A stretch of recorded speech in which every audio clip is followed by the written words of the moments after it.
ouçam o que diz Gênesis, capítulo 3, versículo 14 e 15. Eu vou ler outras referências depois, tá? Mas, para o nosso ponto de partida, nós começamos aqui em Gênesis 3 e 15, que diz assim, 3 e 14, que diz assim: Então o Senhor Deus disse à serpente: Visto que isso fizeste, maldita és entre todos os animais domésticos e o és entre todos os animais selváticos. Rastejarás sobre o teu ventre e comerás pó todos os dias da tua vida. Versículo 15. Porém inimizade entre ti e a mulher, entre a tua descendência e o seu descendente. Este te ferirá a cabeça. Esse é o ponto que eu quero refletir hoje. Este que vai nascer da semente da mulher, te ferirá a cabeça, e tu lhe ferirás o calcanhar. Amém. Queridos, esta passagem é considerada o primeiro anúncio do Evangelho. Quando perguntamos assim, qual foi o primeiro anúncio do Evangelho? A primeira vez que o Evangelho foi anunciado, nós podemos nos remeter a Gênesis 3 e 15. Nós entendemos que esse é também considerado pelos estudiosos como o proto-evangelho. E é tradicionalmente interpretada como uma referência à pessoa de Jesus Cristo de Nazaré. A profecia de Gênesis, capítulo 3, versículo do número 15, significa que a semente da mulher derrotará Satanás, esmagando a cabeça da serpente. Isso também significa que o mal que sobreveio a Adão, que sobreveio a Eva e os seus descendentes, será extinto. Nasce aqui uma grande expectativa que perdurará por séculos e milênios. Nasce uma expectativa nessa fala do próprio Deus, em Gênesis 3 e 15, que nascerá aquele que vai esmagar a cabeça da serpente. Nasce aqui, nessa fala de Deus, uma grande expectativa que perdurará por séculos e milênios. A pergunta é: quem será este que vai ferir a cabeça da serpente? Quem será? Todo bebê recém-nascido, a partir daqui, era suspeito. A cada gravidez de Eva, uma expectativa ansiosa. A cada choro de um recém-nascido, a esperança de que poderia estar ali o cumprimento dessa profecia. Nasceram Caim e Abel. Todos vocês conhecem a história desses dois filhos de Adão e Eva, mas as expectativas se frustraram diante do assassinato de Abel pelo próprio irmão, que, manchado de sangue, o sangue do seu próprio irmão, virou um fugitivo pela terra. Veio Sete, nasceu Enos, mas estes tampouco eram os cumprimentos da profecia. Veio Enoque, e o texto da Bíblia diz que Enoque foi aquele homem que andou com Deus. A intimidade de Enoque com Deus, a afinidade de Enoque com Deus era tão grande que o texto bíblico diz que Enoque andou com Deus e Deus o tomou para si. Tamanha era a intimidade de Enoque com Deus. E o texto bíblico diz mais, que tendo Enoque andado com Deus, o Senhor o tomara para si, visto que não fora mais visto por ninguém, porquanto o Senhor para si o tomara. Veio Noé, que foi aquele homem que Deus usou para a construção de uma grande arca, já também como um vislumbre de salvação, ou trazendo já um aspecto também de salvação. Veio um grande dilúvio sobre a terra, Mas o Noé com a sua família, os seus filhos, Cã, Sem, Jafé, os animais, casal de cada espécie, naquele contexto em que Deus assim orientou o Noé para fazer, foram poupados daquele grande dilúvio que tomou conta de toda a terra. Vieram Abraão, Isaque, Jacó. Abraão é o homem que Deus o chama do meio de sua parentela, manda que ele saia do meio dos seus parentes, manda que ele saia da sua terra para uma terra que o Senhor haveria ainda de o mostrar. E Deus diz a Abraão que haveria de abençoar Abraão, que a sua descendência seria muito poderosa na terra. E ele gerou Isaque já na sua velhice. Isaque foi a continuidade da promessa de Deus feita a Abraão, e este gerou Jacó. Jacó foi pai de 12 filhos, que mais tarde se tornam os 12 patriarcas de Israel, que dão origem às 12 tribos de Israel. Jacó gerou um filho chamado José, que foi escravo na terra do Egito, depois conquistou o posto de governador na terra do Egito, e mais uma vez nós vemos ali um aspecto de salvação, porque Deus provê salvação para José e para sua família e para toda a sua descendência, e dá andamento, a continuidade, a promessa que Deus havia feito a Abraão, a Isaque, a Jacó, agora a José. Aparece na história, ainda no contexto do Egito, um homem por nome Moisés, o grande legislador de Israel. E Deus trabalhou por meio de Moisés de forma extraordinária, de forma espetacular. O Moisés que nasceu no Egito, que foi criado no palácio como se fosse filho da filha de Faraó. Depois ele vai peregrinar no deserto por 40 anos, até que o Senhor o chama, manda que ele volte ao Egito, fala com Faraó, liberta o povo, mais 40 anos de peregrinação no deserto. Esse Moisés, o grande legislador de Israel, o homem com quem ou a quem Deus se referiu e falou inclusive isso aos seus próprios irmãos, a Miriam, a Arão, e o Senhor se referiu a Moisés como aquele com quem Deus com ele falava face a face, cara a cara. Eu falo com Arão, dizia Deus, e com Miriam por enigma, mas com Moisés eu falo face a face, falo cara a cara. Mas nem o Abraão, o grande personagem da Bíblia, pai na fé, nem Isaque, a continuação da promessa de Deus, nem Jacó, o homem que lutou com Deus e prevaleceu, nem José, a preservação de Deus no Egito, da descendência e da promessa, nem Moisés, o grande legislador de Israel, nenhum desses eram perfeitos para cumprir a profecia de Gênesis capítulo 3, versículo de número 15. Vieram então Josué, veio Gideão. O mundo e a história de Israel foi palco de personagens como Sansão, Jefté, Samuel, Davi, mas nenhum desses foram. Vieram os profetas, os reis, os sacerdotes, os príncipes de Israel, e a profecia ainda continuava um mistério. Nenhum desses homens estavam carimbados por Deus para cumprir a profecia ou para o cumprimento da profecia. Os anos viraram décadas.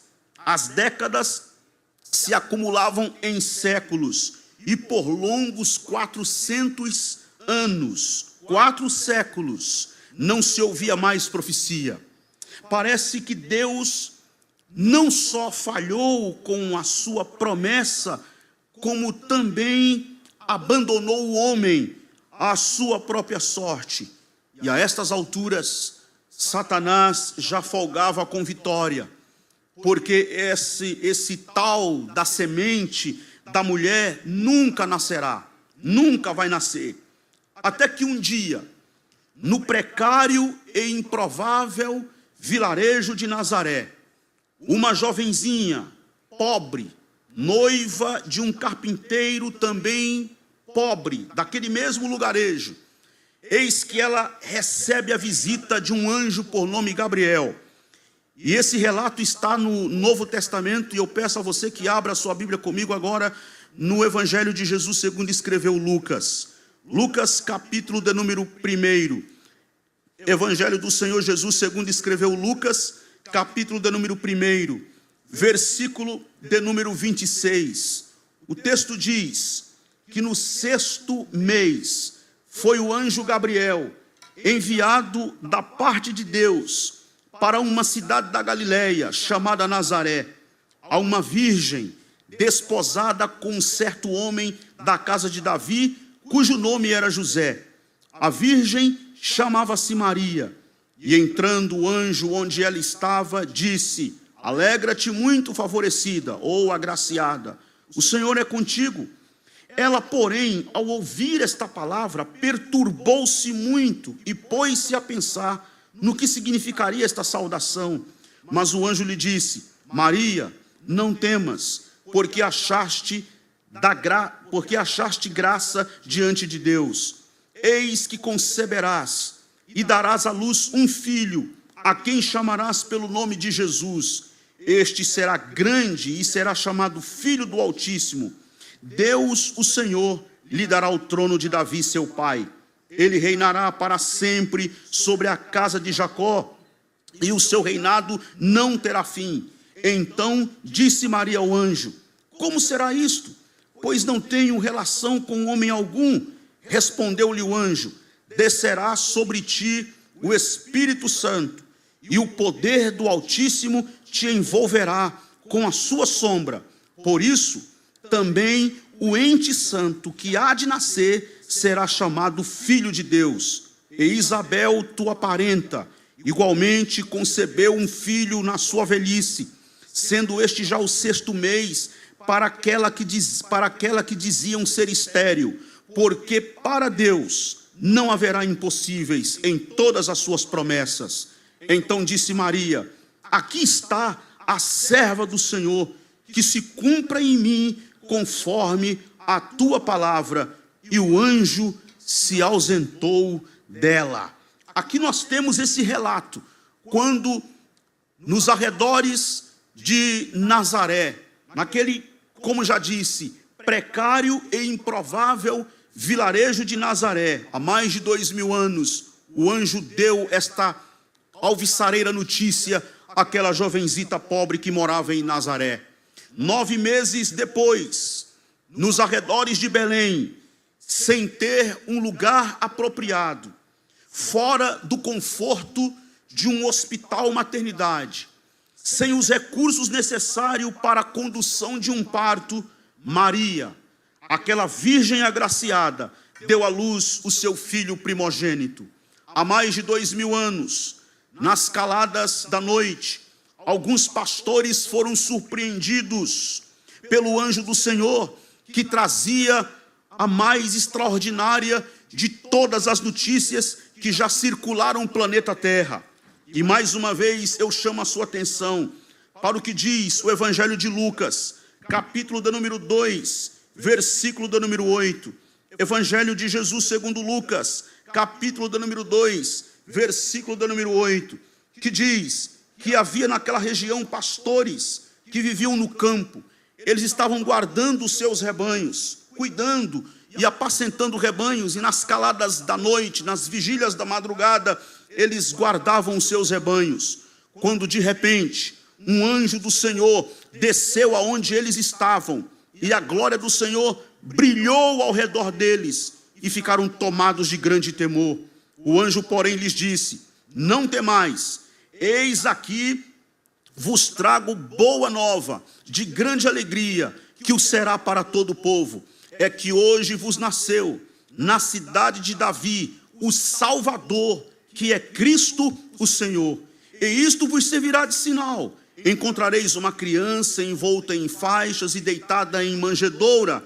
E subitamente apareceu com um anjo uma multidão da milícia celestial, louvando a Deus e dizendo: glória a Deus nas maiores alturas, e paz na terra entre os homens a quem Ele quer bem. Aqui nós temos a grande notícia: nascia aqui a pessoa mais importante, a pessoa mais célebre, a pessoa mais nobre de toda a história, quem seja Jesus Cristo de Nazaré, Jesus Cristo Nazareno. Não há um personagem mais singular do que Jesus Cristo.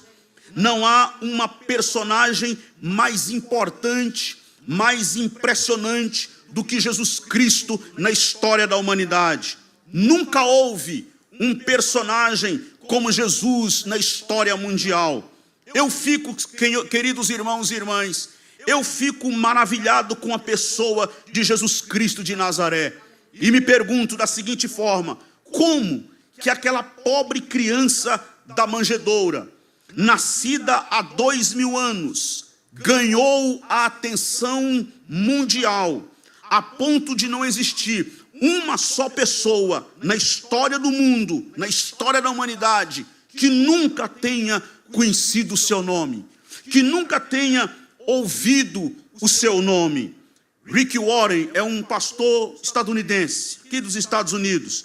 Ele escreveu o seguinte: é impressionante pensar que o nascimento simples e despretensioso de um menino camponês, ocorrido há mais de 2000 anos no Oriente Médio, possa provocar congestionamentos no mês de dezembro em lugares como Nova York, Tóquio, São Paulo, Rio de Janeiro e tantas outras capitais, grandes metrópoles e megalópolis em redor do mundo.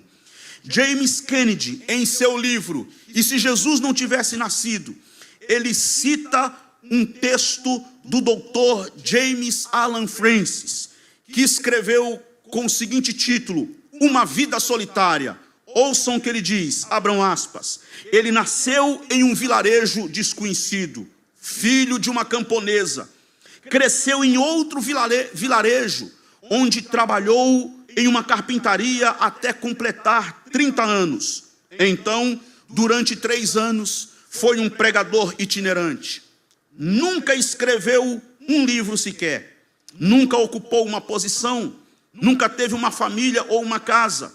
Não frequentou a faculdade.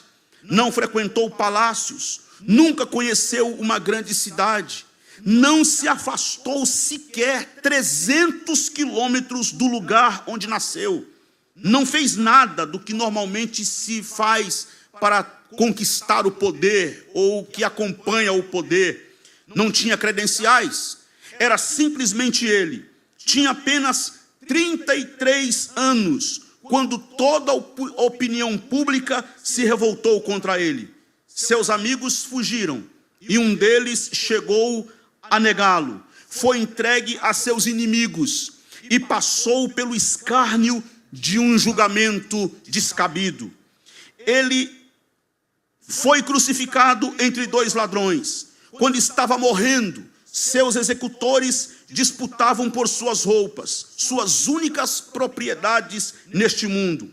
Quando morreu, foi sepultado em um túmulo emprestado por um amigo misericordioso. 19, 20, 21 séculos depois, já se foram, já se passaram, e hoje ele é a figura central da raça humana. Todos os exércitos que já marcharam, todas as frotas navais que já navegaram, todos os parlamentos que já existiram e todos os reis que já reinaram, colocados todos juntos, lado a lado, não influenciaram mais a vida do homem como essa vida solitária, fecha aspas, a vida de Jesus Cristo de Nazaré. Portanto, meus irmãos, eu fico maravilhado com Jesus Cristo de Nazaré, porque depois de 2000 ou mais de 2000 anos, ele ainda provoca debates entre teólogos, filósofos e ateus. Eu fico maravilhado, impressionado com Jesus Cristo de Nazaré, porque mesmo depois de 2000 anos de história, ele ainda é o tema recorrente nos corredores das grandes universidades em redor do mundo. Ele ainda provoca debates. Ele ainda é o tema central. Ele ainda ocupa o centro da história. ele ainda é o encanto da poesia do poeta, a beleza do sorriso inocente da criança e a esperança nos lábios aflitos da mãe que chora pelo seu próprio filho. Passados 2000 anos, não há sequer um só personagem na história que possa ser comparado a Jesus de Nazaré, que possa ser igualado a Jesus Cristo de Nazaré. Nós, por exemplo, nós temos os nossos heróis, de modo que nós apreciamos a inventividade de Thomas Jefferson, a bravura de Tiradentes, a justiça de Abraham Lincoln, a sabedoria de Salomão. Mas um rei tremeu, profecias se cumpriram, os anjos se alegraram, o inferno temeu, e a história dividiu-se em duas partes, quando Deus se fez carne e veio morar entre nós. Muitos dos mais belos livros já foram escritos, muitos livros das mais belas literaturas já foram impressos, de modo que quando nós queremos ouvir bons poetas, nós podemos ler Olavo Bilac, Carlos Drummond de Andrade. Nós conhecemos oradores tremendos da história como Martin Luther King, John Kennedy, Ronald Reagan, mas nunca se levantou um só homem que tenha jamais falado como Jesus Cristo de Nazaré falou. Queridos irmãos, é impressionante como que da prisão de Jesus até o seu último suspiro na cruz do Calvário, ocorreram menos de 24 horas. Preste bem atenção nisso aqui.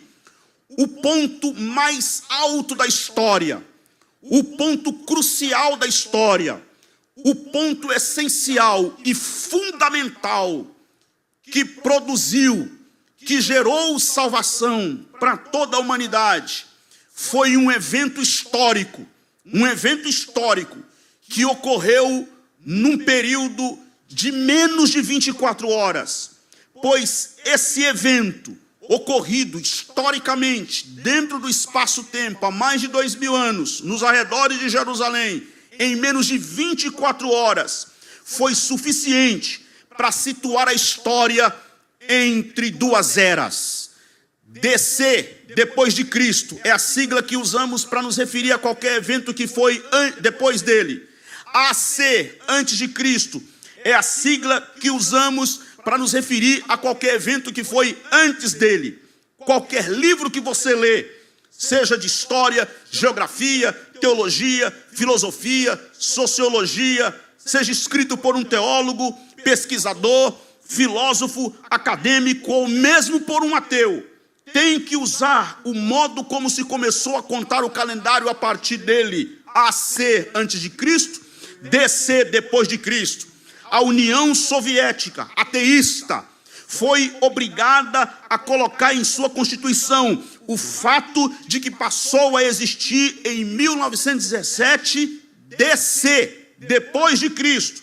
Ele dividiu a história entre o antes e o depois. Não há nenhum personagem na história da humanidade que tenha feito tamanha façanha, que tenha pelo menos chegado perto para se comparar àquele pregador da Galileia, aquele andarilho das ruas poerentas da antiga Palestina, aquele carpinteiro de Nazaré, aquele homem de vida dura, mãos calejadas como havia profetizado o profeta Isaías, experimentado nos trabalhos, sem parecer, sem aparência, sem formosura, mãos de trabalhador, que escolheu 12 homens para serem seus seguidores, maioria deles rústicos pescadores, semi-analfabetos, que nunca cursaram idiomas nas faculdades da Palestina, nunca fizeram idiomas nas universidades de Jerusalém, mas que se tornaram os grandes heróis, depois de Jesus,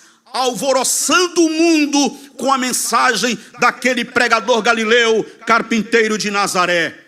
Houve homens ao longo da história que ousaram vociferar contra Jesus Cristo de Nazaré, ousaram falar contra o cristianismo, ousaram falar contra a mensagem do Evangelho, ousaram falar contra o próprio Evangelho. Eu posso citar Karl Marx, que disse que a religião é o ópio do povo. Voltaire, o grande pensador francês, que disse: não vai 100 anos, e a Bíblia vai virar uma peça de museu, e Jesus não vai ser mais lembrado por ninguém. E quem não se lembra de John Lennon, o vocalista dos Beatles, que teve a audácia de dizer: nós seremos mais populares do que Jesus Cristo, seremos mais famosos do que Jesus Cristo, teremos mais discípulos do que Jesus Cristo, teremos mais seguidores do que Jesus Cristo de Nazaré. Há muito que todos esses homens estão decompostos nos sepulcros, e a Bíblia continua best-seller mundial, e o nome de Jesus continua adorado no céu, invocado na terra e respeitado no inferno pelos demônios. Irmãos e irmãs, senhores e senhoras, moças e rapazes que ouvem a voz deste simples pregador nesta noite, eu não estou aqui falando de um esotérico, eu não estou aqui falando de um médium, eu não estou falando aqui de um político revolucionário ou de um grande psicólogo iluminado. Eu estou falando do Rei dos Reis e Senhor dos Senhores. Eu estou falando daquele que é o centro da história. Eu estou falando daquele que era, que é e que há de vir. Eu estou falando daquele que foi profetizado por Isaías quando o chamou de maravilhoso, Deus forte, Pai da eternidade, Príncipe da paz. Ele que é o Cristo de Deus, o Verbo que se fez carne e habitou entre nós, e nós vimos a sua glória como a glória do unigênito do Pai, cheio de graça e de verdade. A Ele a honra, a Ele a glória, a Ele o louvor pelos séculos dos séculos, porque Ele é o centro de toda a história. Louvado seja o seu nome. Agora, meus queridos irmãos, eu fiz essa explanação para fazer a seguinte pergunta, agora já caminhando para a finalização da minha singela reflexão de hoje à noite. A pergunta é a seguinte: afinal de contas, por que Jesus veio a este mundo? Por que Jesus veio? Veio salvar. Alguém pode responder: salvar do quê? E para quê? Então nós precisamos nesta noite olhar para Jesus como Salvador e refletir na pessoa de Jesus Cristo, o Salvador, respondendo para nós mesmos, para organização da nossa vida ou reorganização do nosso interior, para responder os nossos dilemas, a maneira como nós vemos o mundo, a maneira como nós nos organizamos enquanto pessoas, enquanto seres humanos, enquanto seguidores desse pregador galileu, carpinteiro de Nazaré. E a primeira coisa que eu quero apontar para vocês aqui hoje à noite, que pode nos ajudar nessa reflexão, é a seguinte: em primeiro lugar, o nascimento de Jesus é um aviso claro às estruturas de poder, que quem reina é Ele, Jesus, o centro da história. Ele que está no centro da história. O que é o nascimento de Jesus? Por que de fato Ele veio? Ele veio salvar. Salvar como? Salvar do quê? Salvar para quê? Ele veio como um aviso claro a todas as estruturas de poder, toda e qualquer estrutura de poder, seja ela política, seja ela religiosa. Ele veio para deixar claro a todas as estruturas de poder que quem reina é Ele, Jesus, o Senhor da história. Porque vejam bem vocês, irmãos e irmãs, quando Jesus nasceu, Herodes estava no trono. E estava no trono de tal modo que ele tentou matar Jesus. Vocês se lembram do relato? O Herodes, de forma sagaz, tentou arrancar dos magos onde é que estava o menino, o recém-nascido, porque eles também queriam adorar, porque ele também queria adorar. O anjo do Senhor avisou a José da matança das crianças ali, por ordem do Herodes, e que Herodes estava querendo matar o menino. Então José, com Maria e o menino Jesus, saíram dali e foram para o Egito, onde Jesus passou por pelo menos 2 anos, os 2 primeiros anos de vida de Jesus, lá no Egito, levado pelos seus pais, Maria e José.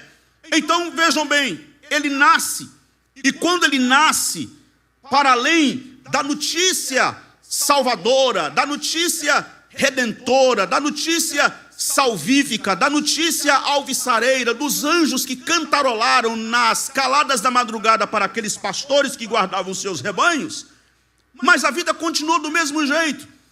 Eles continuaram tendo que pagar impostos ao império. Herodes continuava no trono. Pilatos governava. Roma subjugava. E todo o império romano mostrava a sua força imponente. E agora vem o anjo e canta. E esse coral de anjos que canta, e os pastores que estão ali guardando os seus rebanhos, ouvem o cântico daqueles anjos que trazem aquela boa notícia.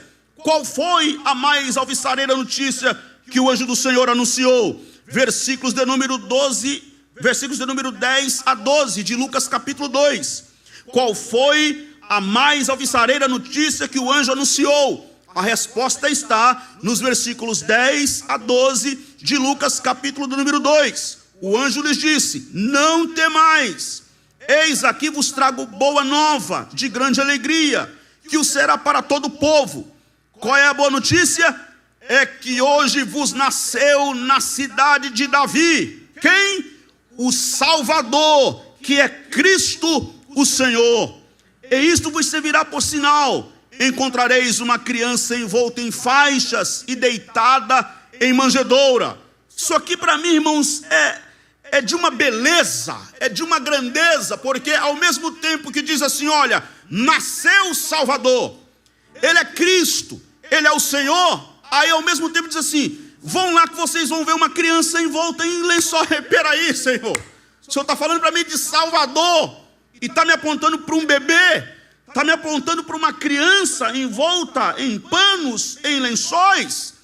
E aqui, queridos, nós já temos o nascimento de Jesus só nesse impasse aqui, perdão a expressão, mas só nesse impasse aqui, nós temos o nascimento de Jesus como um nascimento que teve reflexos e implicações políticas revolucionárias. Por quê? Porque está sendo anunciado que o rei nasceu. Se está sendo anunciado que nasceu o rei, como fica Herodes no trono? Como fica o imperador? Como fica César? Olha, o rei nasceu. O rei nasceu? Como assim? O rei nasceu. Nós temos aqui aquela palavra que é chamada Kyrios, né? O Kyrios é o quê? O Kyrios são os 3 títulos do imperador romano. Os 3 títulos do imperador romano é chamado de Kyrios. Ele é Salvador, ele é ungido de Deus, ele é Senhor. Quem é o Salvador? Quem é o ungido de Deus? Quem é Senhor? César. Se você grita lá, mais de 2000 anos, olha, quem é o Salvador? Quem é o ungido de Deus? Quem é o Senhor? Todo mundo aponta para quem? Para César, para o imperador. É ele. Ele é o Salvador. Ele é o ungido de Deus. Ele é o Senhor. Eis que os anjos vêm nas caladas da madrugada para dar notícia a pastores. Cabe ressaltar, abrir aqui um parênteses e dizer o seguinte: pastores naquele contexto eram proscritos. Pastor de ovelha era trabalho sujo, era trabalho para gente desqualificada, era trabalho para gente marginalizada, era trabalho para gente excluída. Basta você pensar como é tratado um imigrante sujo na porta de uma mansão de luxo, tentando prestar algum serviço para um ricaço, para um mega bilionário, como ele é tratado. Então volte agora lá atrás e tenta pensar nos pastores. Assim eles eram tratados: proscritos, marginalizados, excluídos, que faziam um trabalho barato, mão de obra barata, para gente desqualificada, para gente desmerecida. Pois o rei vai entrar na história e ele vai dar a notícia em primeira mão, não é para os bacanas. A notícia em primeira mão será dada não é para o imperador. A notícia em primeira mão não vai ser dada na CNN, nem pela New York Times. A notícia em primeira mão não vai ser divulgada pelo grande imperador, não vai ser ecoada nos palácios. A notícia em primeira mão vai ser dada a proscritos, a pastores excluídos. Nasceu o rei, ele entra na história, ele é o Salvador, ele é o ungido de Deus, ele é o Senhor. Aqui está a grande e boa notícia. Nasceu hoje na cidade de Davi o Salvador, que é Cristo o Senhor. Quem reina não é o imperador, quem manda não é César, Quem tem as rédeas da história nas mãos não é o Império Romano. Quem tem as rédeas da história na mão não são os grandes governadores, não são os grandes imperadores, não são os grandes reis. Quem tem as rédeas da história nas mãos é aquela criança da manjedoura, o Cristo de Deus, o Salvador. Ele é o Senhor de toda a história. Louvado seja o seu nome. Segundo, o nascimento de Jesus revela a força salvadora de Deus. O nascimento de Jesus revela a força salvadora de Deus. E essa força salvadora é uma força avassaladora. Que força é essa, pastor? A força do amor. Jesus veio ao mundo salvar. Salvar como? Interessante, né? Porque quando se fala em salvar, a gente pensa nos mecanismos para salvar. No que você pensa quando você lembra de alguém que está morrendo? Poderia usar aqui o exemplo infartando, mas não vou usar infartando não. Vou usar aqui um exemplo um pouco mais trágico. No que você pensa numa pessoa que está morrendo, vítima de arma de fogo, foi baleado, está morrendo, e aí vem o médico para salvar. Quais são as imagens que vêm na sua cabeça? Médico correndo, maletas na mão, todo o aparato cirúrgico para salvar aquela vida. Vamos pensar um pouco mais. Está acontecendo um assalto horroroso. A polícia é acionada. Tem vítimas. Tem pessoas sendo feitas de reféns. No que você pensa? A polícia chegou para salvar aquele estabelecimento, para salvar as vítimas que estão ali. Como que a polícia vai chegar? Trazendo flores, trazendo rosas, garrafinha de água, tentando negociar com a garrafinha de água. Ou a polícia chega toda equipada, todo aparato armado para salvar. O mundo jaz no maligno, não é assim que a Bíblia diz? O mundo está um caos. O mundo está perturbado. Roma subjuga. Os imperadores governam. Os pobres estão sendo pisados e humilhados. O povo está sendo esmagado. E Deus diz assim: eu vou salvar. E envia seu filho. E como é que o Senhor vai salvar, Deus? O Senhor vai mandar um exército de anjos que vão descer atropelando tudo, cuspindo fogo, assoprando, e da boca do sopro de sua boca saindo espadas inflamadas para devorar os inimigos. É assim que o Senhor vai salvar, Deus. E Deus diz: não, eu não vou enviar um exército de anjos. Eu vou salvar, mas não é com um exército de anjos. Eu vou salvar, mas não é através de um líder político. Eu vou salvar, mas também não é através de um líder guerreiro. Não é a partir de nenhuma força guerrilheira. Não é a partir de nenhuma força armamentista. Não é a partir de nenhuma força de guerra. Eu vou salvar. E eu vou salvar como?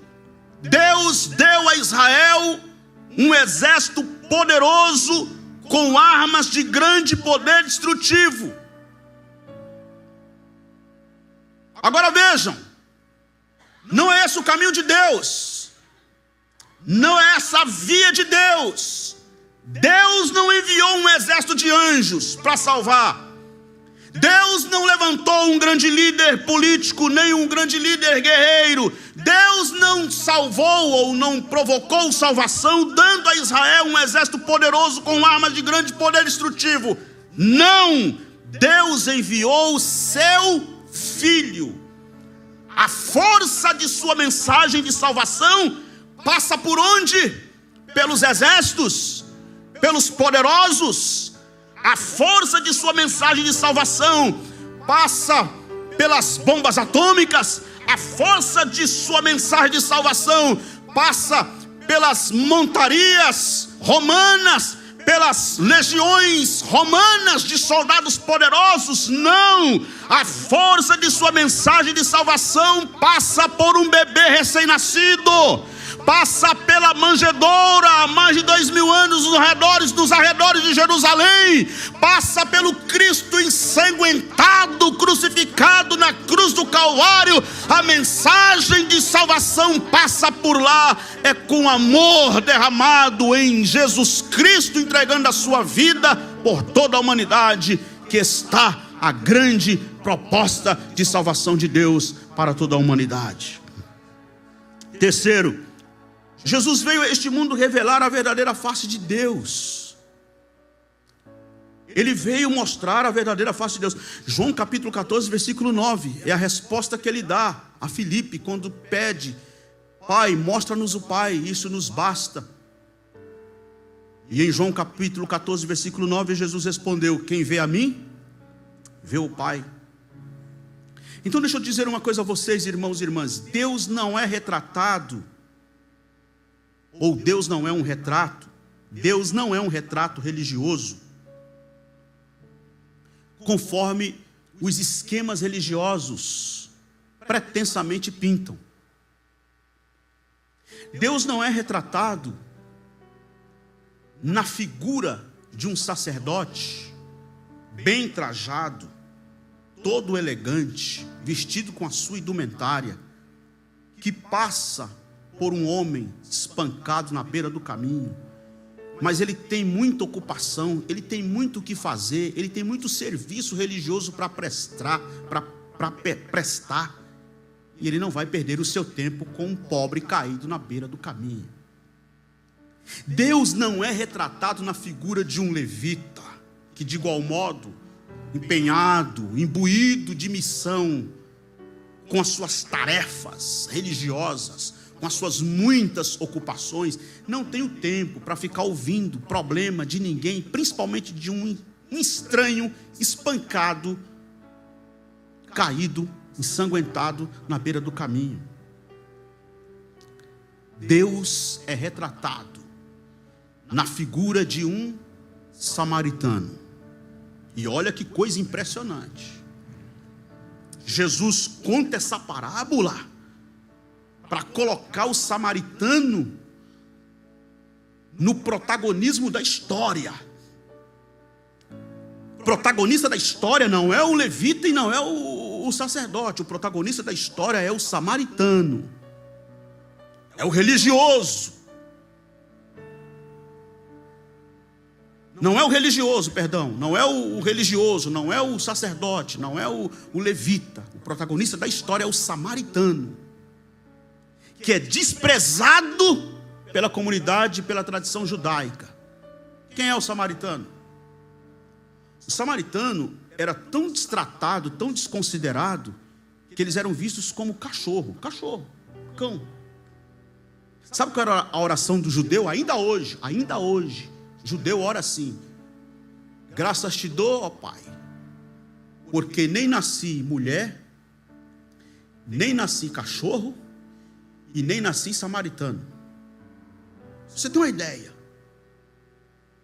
Mulher e samaritano é colocado no mesmo nível de cachorro, animal, cão de rua. E Deus olha para ele, porque se prestar atenção nessa parábola que Jesus contou, essa parábola nasce da pergunta de um religioso que olhou para Jesus e perguntou: quem é o meu próximo? E eu quero se é que eu posso usar essa expressão, eu quero te aconselhar, se é que eu poderia fazer isso. Eu queria te aconselhar a não perguntar nada para Jesus, porque Jesus responde. E normalmente a resposta dele não é a que a gente quer ouvir. Quem é o meu próximo? Ele poderia muito bem ter ficado quieto, porque ele já estava provocando Jesus. Jesus já tinha falado para ele sobre a lei. Não, isso aí eu faço. Ok, beleza, está certo, ok. Ele podia ter ficado na dele, mas ele inventou de querer provocar mais. Ele falou: não, eu vou provocar mais um pouco. Quem é meu próximo? Ah, é? Você quer ouvir? Você quer saber quem é seu próximo? Lembremos-nos que essa parábola nasce da pergunta daquele religioso: como faz para ir para o céu? Que farei eu para herdar a vida eterna? Já prestaram atenção que essa preocupação, como faz para ir para o céu? Como faz para ir para o reino de Deus? Como faz para herdar a vida eterna? Essa é uma pergunta geralmente de gente abastada, gente rica, gente poderosa. Já prestaram atenção? Na Bíblia, quem está perguntando isso para Jesus o tempo todo não é pobre, não é excluído, não é gente doente, não é gente fraca. Quem está perguntando o tempo todo esse tipo de pergunta para Jesus é gente do poder, é gente da prateleira de cima, é gente do andar de cima. Como é que faz para ir para o céu? Quer dizer, o cara é tão egoísta e tão egocêntrico que ele já tem tudo aqui e ele quer garantir tudo lá também. Eu estou garantido aqui eu sou o cara e eu quero saber lá agora também, que eu quero ser o cara lá também. Como faz para ir para o céu? Ama teu próximo. É? E quem é meu próximo? Você quer saber quem é seu próximo? Ok. Ele contou a história, que eu não vou entrar em detalhes, vocês conhecem a parábola. O homem vinha descendo de Jerusalém para Jericó, caiu na mão dos assaltantes e tal. Ficou lá na beira do caminho, veio o sacerdote, foi embora. Veio o levita, foi embora. Veio o samaritano. Esse Zé Povinho, esse excluído, esse marginal, esse ninguém, esse desprezível. Veio um samaritano. Esse povo que não tem nada a ver com Deus, nem com você, nem com ninguém aqui. Esse povo aí que é essa racinha de quinta categoria. Veio um samaritano. Pois é, ele veio e curou aquele homem. Colocou remédio nas suas feridas. Colocou ele sobre o seu cavalo. Levou ele para uma hospedaria. Hospedou o homem lá. Pagou a hospedaria. E disse mais: eu vou seguir meu caminho, mas eu vou voltar. E cuida dele, porque quando eu voltar, se tiver qualquer outra despesa aí, bota na minha conta, que eu cuido desse homem. Aí agora chegou a vez de Jesus perguntar: quem foi o próximo desse homem? E o religioso, entre os dentes, sem querer responder, teve que dizer: esse aí, né? Esse aí. Pois é. Quer ir para o céu? Quer ir para o céu?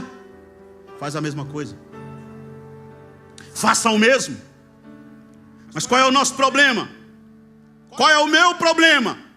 O meu problema é que eu insisto em querer olhar para Deus, em querer ver Deus não pela ótica de Jesus, não pelas lentes de Jesus, não pelos óculos de Jesus. Eu insisto em querer olhar para Deus, em querer conhecer Deus, em querer me relacionar com Deus pelas óticas ou pela ótica da religião, da religiosidade, que desemboca em farisaísmo, que desemboca em hipocrisia, que desemboca em cinismo, que desemboca em gente ensimesmada. Jesus veio a este mundo revelar a verdadeira face de Deus, ou seja, o relacionamento com Deus se dá a partir de Jesus Cristo. Tudo que combina com Jesus, abrace, absorva, pratique, faça. Tudo que não combina com Jesus, descarta, joga fora. Se não combina com Jesus, eu vou dizer: mas isso aqui é a cartilha religiosa, mas isso aqui é o dogma religioso, mas isso aqui é a doutrina religiosa. Se não combina com Jesus, estou fora, porque eu fui chamado para abraçar a proposta de Jesus Cristo Nazareno, e é esse o nosso compromisso. Louvado seja o seu nome. Ele veio revelar a verdadeira face de Deus. Isso aqui, irmão, tem que ser levado muito a sério, porque não adianta falar: Jesus veio revelar a verdadeira face de Deus, mas eu não quero ver a face de Deus por Jesus. Eu quero ver Deus, sei lá, a partir dos meus conceitos ou preconceitos. Não, se ele veio revelar a verdadeira face de Deus, Jesus, então eu quero ver a verdadeira face de Deus a partir de ti, em Cristo, em Jesus. E Jesus diz: olha para mim. Jesus diz isso: olha para mim, quem vê a mim vê o Pai. Deus tem a face de Jesus, Jesus tem a face de Deus. Deus está no Filho, o Pai está no Filho e o Filho está no Pai. Se você quer aprender a verdadeiramente se relacionar com Deus, conhecer como se dar esse processo de Deus em Cristo, reconciliando o mundo consigo, não vá pelo caminho do religioso, não vá pelo caminho do sacerdote, do levita que passou na estrada em largo. Vá pelo caminho do samaritano. Vá pelo caminho do samaritano. porque nesse caminho do samaritano você vai ser identificado com Jesus Cristo de Nazaré. Ele veio salvar do egoísmo, Ele veio salvar do eu, Ele veio me salvar de mim mesmo, Ele veio me salvar dos meus tradicionalismos frios e mortos, Ele veio me salvar das minhas tendências moralistas, religiosas, que mais distanciam as pessoas do que aproximam as pessoas de Deus. Ele veio me salvar da minha soberba, Ele veio me salvar da minha arrogância, Ele veio me salvar da minha incredulidade, Ele veio me salvar da minha dureza de coração, Ele veio me reconciliar com Deus. E o caminho para que eu me reconcilie com Deus é o caminho de Jesus, o caminho do amor, o caminho do perdão, o caminho do abraço, o caminho da reconciliação, o caminho do socorrer, o caminho do amparar, o caminho de ser amparo, de ser socorro, de ser abrigo, de ser conforto para aqueles que estão desesperados. Nós cantamos muito isso na igreja, não cantamos? Com frequência a gente canta. E cantar é fácil cantar, né? O problema é fazer igual a gente está cantando. Mas cantar a gente canta fácil. Usa-me, Senhor, como uma flecha que acerta o alvo. Usa-me, Senhor, como uma ponte sobre águas. Usa-me, Senhor, como um abrigo no deserto. Usa-me, Senhor. Cantando a gente canta bonito. E a música é bonita mesmo, a gente chega a se emociona, cai lágrima assim pelo canto dos olhos. Agora o problema é fazer isso, igual a gente está pedindo para fazer que a gente canta na música, no louvor. Usa-me, Senhor. Eu quero dizer que nesta noite o Senhor está aqui conosco. O Senhor Jesus Cristo está aqui presente nesta reunião, dizendo a mim, a você e a todos nós: eu quero te usar. Eu quero que você seja as minhas mãos, eu quero que você seja os meus pés, eu quero que você seja os meus olhos, eu quero que você seja a minha boca, eu quero que você seja os meus ouvidos, eu quero que você seja o meu colo, eu quero que você seja o meu amparo para os desamparados, para os desabrigados. Diga: Deus, eu quero ser uma ponte sobre águas. Usa-me, Senhor, para eu ser o abrigo do estrangeiro, o amparo para aquele que está forasteiro. Usa-me, Senhor, para que eu seja o teu abraço para aquele que está angustiado. Usa-me, Senhor. Eu não quero ser o sacerdote egoísta, eu não quero ser o levita orgulhoso, eu quero ser o samaritano, mesmo sendo visto com olhos de preconceito, mesmo sendo visto com olhar de suspeita, mas eu quero me dobrar, me prostrar, me humilhar e abraçar diante de ti aquele que é também a tua semelhança. Usa-me, Senhor, para a glória do teu nome. Pode ter certeza, Deus está convocando homens e mulheres nesta conferência, dizendo: eu quero usar você e eu vou usar você, porque esse tempo é o tempo de Deus levantar a sua igreja com poder nesta terra, para sinalizar o reino de Deus, para ser uma igreja relevante numa sociedade decaída, perversa, corrompida, mas que a igreja pode brilhar ainda como astros, como luzes e luzeiros no mundo corrompido. A igreja pode se levantar como luz do mundo e sal da terra. Por último, eu vou terminar aqui dizendo, em quarto e último lugar, que o nascimento de Jesus é uma explícita declaração de que Deus não abandona seus filhos. Ele veio, e essa dinâmica do Ele veio, e veio para salvar, e nos salvou, é uma explícita declaração de Deus, que Deus não abandona seus filhos. Nós lemos lá no livro do Gênesis, não foi? Começamos lá, não foi? Gênesis capítulo 3. O que estava acontecendo lá? O homem pecou. O homem se rebelou contra Deus. O homem se afastou de Deus. Mas Deus nunca perde o homem de vista. Como diz o ditado, perdão a expressão, não sei se vocês conhecem esse ditado, não sei de qual região do Brasil vocês são, mas sabe aquele ditado? Olha quanta água passou por baixo dessa ponte. Passou muita água por baixo dessa ponte, desde Adão. Mas Deus nunca perdeu o homem de vista. Lá no Éden, Ele tomou, ou seja, Ele tornou conhecido do homem o seu plano desde a eternidade. Já tinha um plano desde a eternidade. Antes que Ele dissesse haja luz, quando a gente abre a Bíblia no livro do Gênesis, a gente se depara com qual expressão mesmo?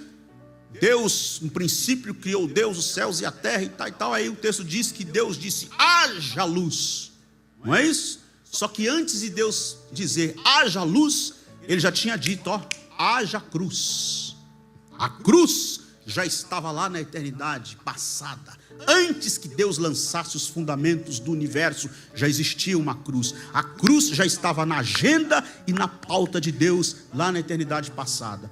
Dentro do espaço-tempo, consumou-se o projeto eterno de Deus, onde o cenário da crucificação executou dentro do espaço-tempo, no contexto histórico, aquilo que Deus já havia planejado lá na eternidade. Por isso que Pedro escreveu dizendo que Jesus é o Cordeiro de Deus que foi morto antes da fundação do mundo.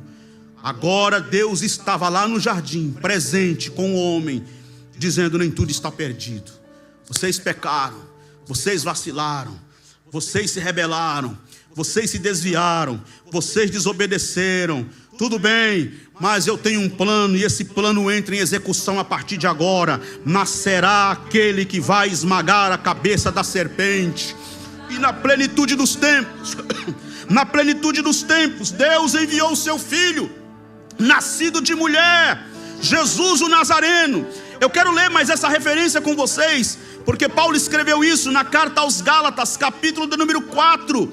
Carta de Paulo aos Gálatas, capítulo de número 4, versículo de número 3. Paulo escreve dizendo, Gálatas 4:3: assim também nós, quando éramos menores, estávamos servilmente sujeitos aos rudimentos do mundo, escravos da servidão, escravos do mundo, escravos da tradição, escravos da religiosidade, escravos de toda essa engrenagem meramente humana, escravagista, e do pecado que nos envolvia e que nos enrolava. Mas vindo, porém, a plenitude do tempo, Deus enviou o seu filho, nascido de mulher, nascido sob a lei, para resgatar os que estavam sob a lei, a fim de que recebêssemos a adoção de filhos. Deus enviou o seu filho,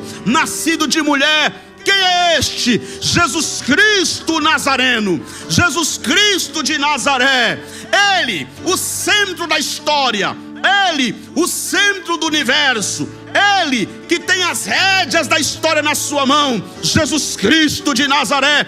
Quem é Jesus? Ele é o nosso norte, Ele é a nossa pedra angular, Ele é a coluna da nossa fé, Ele é a âncora da nossa vida, Ele é o comandante-chefe das hostes celestiais, Ele é o rei de servos e servas anônimas que andam pelo mundo inteiro empunhando este livro, a Bíblia Sagrada, e pregando que Jesus Cristo é o Senhor. Ele é o pontífice máximo da igreja, lavada no seu sangue. Ele é o reitor de toda a sabedoria, Ele é o duque que reina entre os pobres, Ele é o barão das cortes dos miseráveis do mundo, Ele é o príncipe da paz, o Deus forte, conselheiro, maravilhoso, Deus forte, Pai da eternidade e príncipe da paz. Ele é o fiel jardineiro que cuida da árvore da vida, Ele é o saqueador do inferno, Ele é o conquistador da morte, Ele é o proprietário vitalício dos confins do universo, Ele é o presidente do Supremo Tribunal das causas perdidas,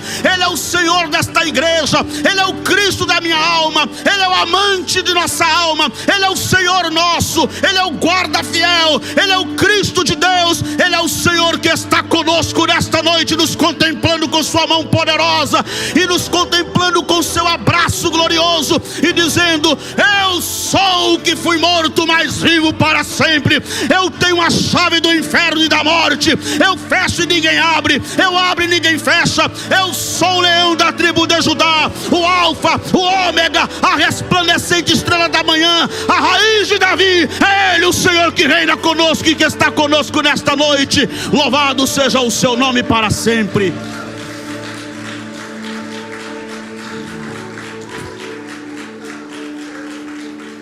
Fiquem em pé comigo, queridos.